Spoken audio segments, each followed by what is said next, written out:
कैसा लगेगा आपको? आपके घर पे कोई व्यापारी आया कुछ सामान बेचने के लिए, पता चलता है उसने आपके घर पे कब्जा कर लिया और उसके बाद आपके साथ अत्याचार कर रहा है, आपके ऊपर दुर्व्यवहार कर रहा है।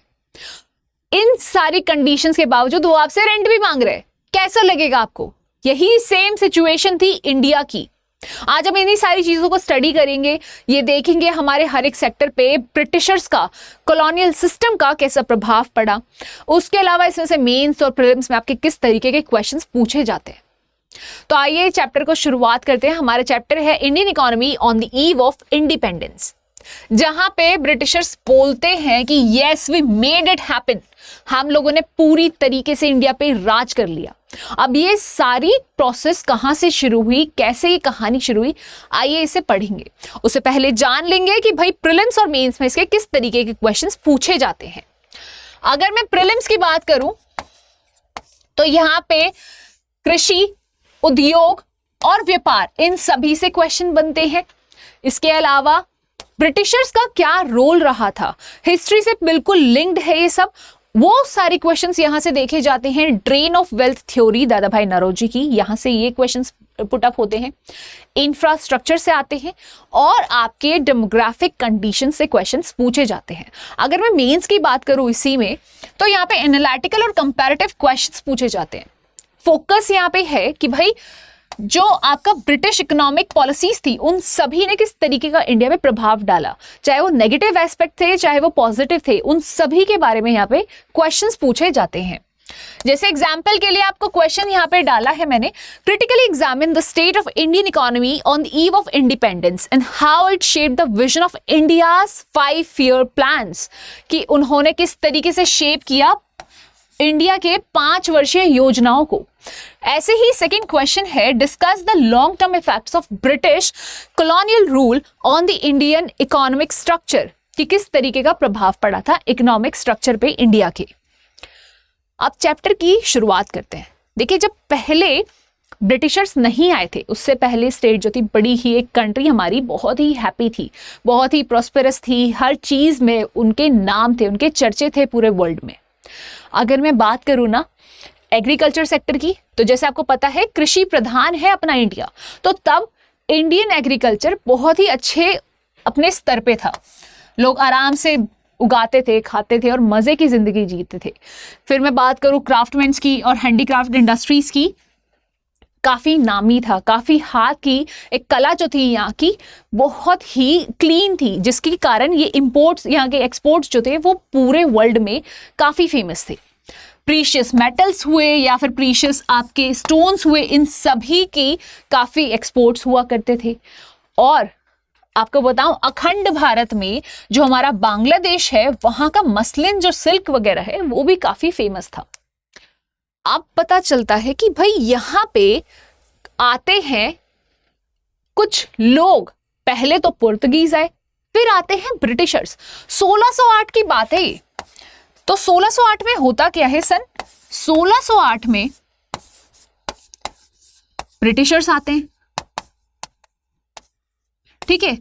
और ये आते कहां पे भाई, ये आते हैं सूरत में। तो सूरत में आए हैं, तो आपको जैसे पता है सूरत में गुजरात व्यापारियों का देश, मतलब व्यापारियों की हमारी स्टेट। तो इस जगह पर सूरत में आने के बाद यहां पे आते हैं ट्रेड के पर्पस से। आए तो भाई ट्रेड के पर्पस से थे, धीरे धीरे इन्होंने ऑब्जर्व करना शुरू किया, देखा कि यहाँ पे तो डिस्पैरिटीज हैं, यहाँ पे लोग ही मतलब रीजन के अलग अलग बटे हुए हैं, यहाँ पे लड़ाइयां चल रही हैं। तो 2 बिल्लियों की लड़ाई में बंदर बाजी मार जाता है। यही सेम सिचुएशन यहाँ पे हुई। होता क्या है कि भाई ब्रिटिशर्स ने बैटल ऑफ पलासे के बाद पूरी अपनी हुकूमत जो थी इंडिया पर जमा ली। बैटल ऑफ पलासे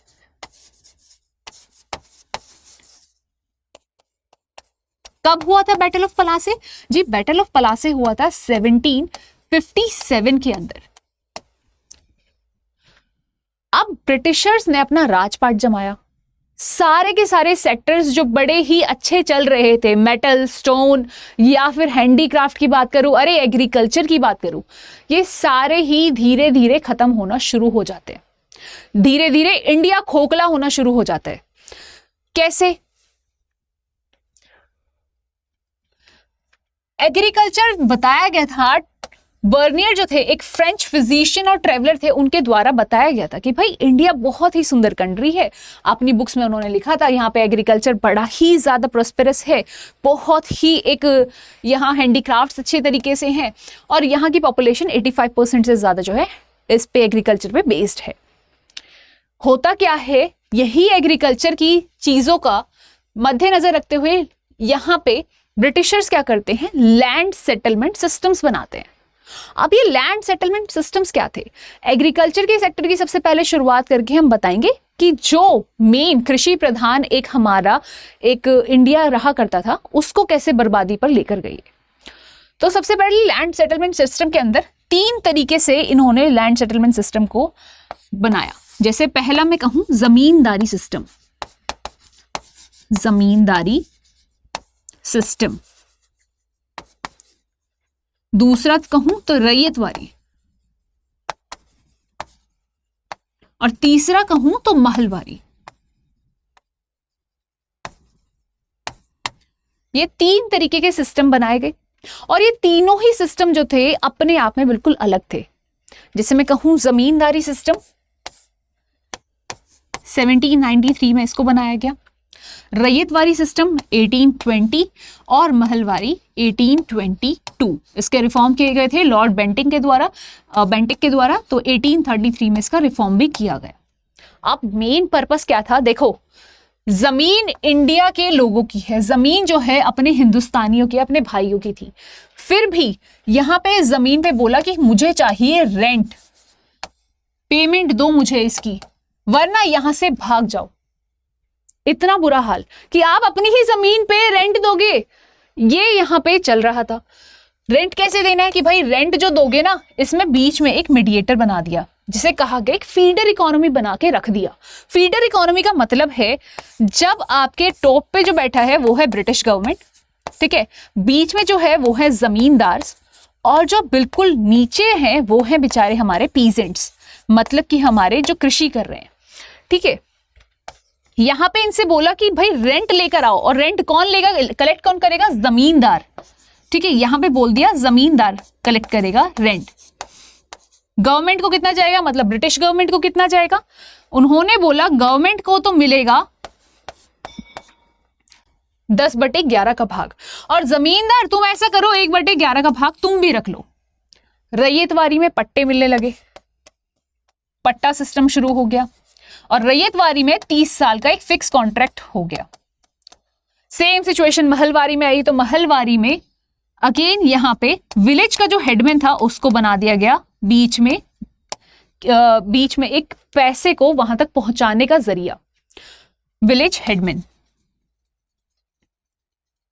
एक कंडीशन रख दी जाती थी, सूर्यास्त होने से पहले रेंट आ जाना चाहिए, वरना आप अपनी शामत देख लेना। ये सिचुएशन इंडिया के लोगों की हुई। जो था हमारा एग्रीकल्चर सेक्टर, ये लैंड सेटलमेंट सिस्टम शुरू हुए, धीरे धीरे बर्बादी की ओर आने लगे। इंडिगो सिस्टम, मतलब कि इंडिगो यहाँ पे उगाने लग गए, जमीनें बंजर होने लग गई, खाने को नहीं था पर इंडिगो उगाओ, क्यों, ब्रिटिश में वहां पे रिक्वायरमेंट है, कलर चाहिए, और वहां के कलर के लिए आप अपनी जमीनें खराब करो। बाद में बंजर जमीन हो जाती थी, कुछ भी उस पर उगाया नहीं जाता था, और जिसके कारण काफी फेमाइन के उसमें लोग का भी काफी मृत्यु दर देखा गया था। इंडस्ट्रियल सेक्टर में काफी अच्छे लोग चीजें बना रहे थे, छोटे छोटे लघु उद्योग थे यहाँ पे, जिसको आज के समय पे हम लोग बोलते हैं MSME, ठीक है, माइक्रो स्मॉल मीडियम एंटरप्राइजेस। इस तरीके से छोटी छोटी एंटरप्राइजेस हुआ करती थी, मतलब छोटे छोटे उद्योग हुआ करते थे। और यहाँ पे बाहर मेटल वगैरह जो बनते थे, जो एक्सपोर्ट हुआ करते थे। माना कि हमारी हैवी इंडस्ट्रीज उस समय पे नहीं थी, पर छोटे उद्योग तो हमारे यहाँ पे हुआ करते थे। ये सभी चीजें काफी ज्यादा डिस्ट्रॉय होना शुरू हो गई। अब डिस्ट्रॉय कैसे हुई, देखिए यहाँ पे एक्सपोर्ट, जिसका मतलब होता है आप जब कोई भी गुड्स और सर्विसेज बाहर बेचते हैं, बेचने के पर्पस से, ठीक है, अपनी कंट्री से बाहर दूसरी किसी कंट्री में बेच रहे हो, एक्सपोर्ट होता है। इसको हिंदी में बोलते हैं निर्यात, इसको हिंदी में कहा जाता है निर्यात। और होता है इंपोर्ट्स। जब आप अपनी कंट्री में कोई गुड्स मंगाते हो बाहर की कंट्री से पैसों के बदले में, तो इसको कहते हैं इंपोर्ट्स, और इंपोर्ट का मतलब होता है आयात। अब इकोनॉमी के सिस्टम में ब्रिटिशर्स ने किया क्या, इन दोनों को बड़े ही अच्छे से यूज किया। कैसे यूज किया, देखिए इन्होंने क्या किया, हमारे यहां से रॉ मटेरियल लेकर गए, ठीक है, अपने देश में, ब्रिटिश में, चाहे वो कॉटन हुआ चाहे वो अदर कोई गुड्स हुई, रॉ मटेरियल फ्री, यहां पे कोई ड्यूटी नहीं उस पे, और यहां चले गया वो ब्रिटिश के अंदर।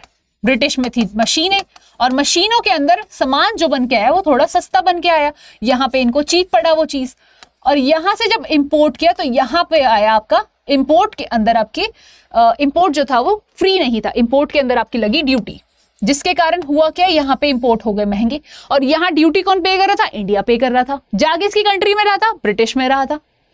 इस तरीके से इन्होंने धीरे धीरे डिस्ट्रॉय करना शुरू किया इंडियन इकोनॉमी को। अब यहाँ के जो छोटे छोटे लघु उद्योग थे, भाई जो भी कपड़ा वो बना रहे हैं वो महंगा बन रहा है, और जो यहाँ से आ रहा है वो तब भी सस्ता है क्योंकि मशीन में बन रहा है। धीरे धीरे इन लोगों ने काम करना बंद किया, काम खत्म हुआ तो भाई ये अनएम्प्लॉयड हो गए, अनएम्प्लॉयड हुए तो और गरीबी में जाने लगे। अब ये सारी गरीबी जो थी, ठीक है, ये सारी गरीबी ने और आपका क्या किया, इंडस्ट्रीज पे थप्पा लगा दिया, लॉक लगा दिया आपका। ये तो इंडस्ट्रीज का कुछ हाल था। अब आती है बात फॉरेन ट्रेड की, कि भाई हमारे इंडिया का फॉरेन ट्रेड उस समय पे कैसा था। हमने अभी बात की कि हमारे इंडिया खंड भारत का सिल्क बहुत मशहूर था, मेटल्स, प्रेशियस स्टोन्स बहुत मशहूर थे, हैंडीक्राफ्ट्स जो हाथ से बनाई चीजें थी वो बहुत ज्यादा लोगों को पसंद आया करती थी। अगर मैं अखंड भारत की बात करूं ना, तो यहां पे बोल दिया गया कि भाई यहां से चीजें तो जाएंगी ब्रिटिश में, तो कम से कम 80 से ज्यादा प्रतिशत की जो चीजें थी वो ब्रिटिश में जा रही थी। फिर यहाँ पे कहा गया थोड़ी पास की जो कंट्रीज थी उनके अंदर जाने के लिए अलाउड कर दिया गया, जैसे मैं कहूँ चाइना, श्रीलंका या फिर आपकी ईरान की बात करूं, इन 3 जगह पे इंडिया अपना एक्सपोर्ट कर रहा था, और सबसे ज्यादा मेजर कर रहा था ब्रिटिश में। और ब्रिटिश में क्यों कर रहा था, क्योंकि ये खुद ही करवा रहे थे, एक्सपोर्ट करवा के फ्री में, और इंपोर्ट पे पैसा लेकर यहाँ पे सारी चीजें भेज रहे थे ताकि इनके पास रॉ मटेरियल बहुत ही कम कॉस्ट पे फ्री में आ जाए। अच्छा, कौन सी चीजें थी जो इंपोर्ट और एक्सपोर्ट हुआ करती थी? हमारे यहाँ से जो एक्सपोर्ट हो रही थी वो थी आपकी फूड ग्रेन, यहां से कपड़े, क्लोथ्स, केरोसिन ऑयल। 3 चीजें जो सबसे ज्यादा मेन थी वो थी फूड ग्रेन्स, क्लोथ्स और आपका केरोसिन ऑयल। अब बात आती है एक बहुत ही जरूरी चीज की, कि भाई रास्ता जो था उस रास्ते का क्या, कि आपके अगर जाएंगे रास्ता देखोगे तो भाई बहुत ही लंबा घूम के वापस ब्रिटिश में जाना पड़ेगा। इसके लिए बनाया गया एक उपाय निकाला गया, स्विस कैनाल।